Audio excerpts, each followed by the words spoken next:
সরকার পতনের পর কক্সবাজারে দীর্ঘ বছর ধরে আওয়ামী লীগের যুবলীগ, স্বেচ্ছাসেবক লীগ ও ছাত্রলীগের দখলে থাকা মোজাম্মেল চেয়ারম্যানের 4 পুত্রের অবৈধ বিভিন্ন স্থাপনা, ব্যবসা প্রতিষ্ঠান শেল্টার দিচ্ছেন পৌরসভার আওতাধীন 2 নম্বর ওয়ার্ড নুনিয়ার ছড়ার বাসিন্দা অলিউল্লাহ মিন্টু ও তার ভাই শফিউল্লাহ শেখর।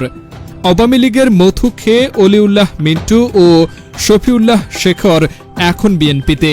অলিউল্লাহ মিন্টু ও শফিউল্লাহ শেখর 2014 সালে কক্সবাজার জেলা যুবদলের পূর্ণাঙ্গ কমিটিতে তারা 2 ভাই গুরুত্বপূর্ণ দায়িত্বে থাকলেও দায়িত্ব পালন না করে আওয়ামী লীগ নেতাকর্মীদের কাছ থেকে টাকা খেয়ে তাদের নির্বাচনী প্রচারণা চালিয়েছেন। তবে গত বছরের 5 আগস্ট আওয়ামী লীগ সরকারের পতনের পর আবার বিএনপিতে ফিরেছেন অলিউল্লাহ মিন্টু ও তার ভাই শফিউল্লাহ শেখর এবং তারা বিএনপির বিভিন্ন কর্মসূচিতে অংশ নিচ্ছেন। স্থানীয় বিএনপি নেতাকর্মীদের সাথে কথা বলে জানা যায়, যখন যে দলের সরকার ক্ষমতায় আসে তখন তারা 2 ভাই সেই দলেরই লোক হয়ে যান।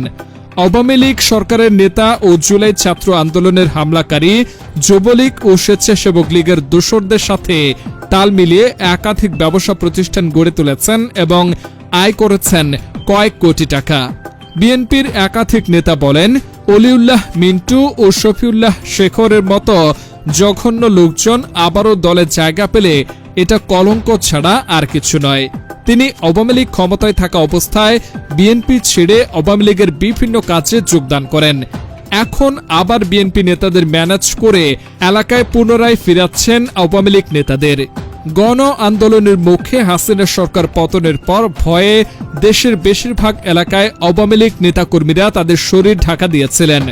1.5 মাসেরও বেশি সময় পর পরিস্থিতি কিছুটা শান্ত হয়ে আসায় তাদের কেউ কেউ এখন নিজ এলাকায় ফিরতে শুরু করেছেন। তবে বাড়ি ফেরার জন্য তাদেরকে মোটা অঙ্কের টাকা দিতে হচ্ছে। অভিযোগ করলেন আওয়ামী লীগের নাম না প্রকাশ করা তৃণমূলের নেতাকর্মী।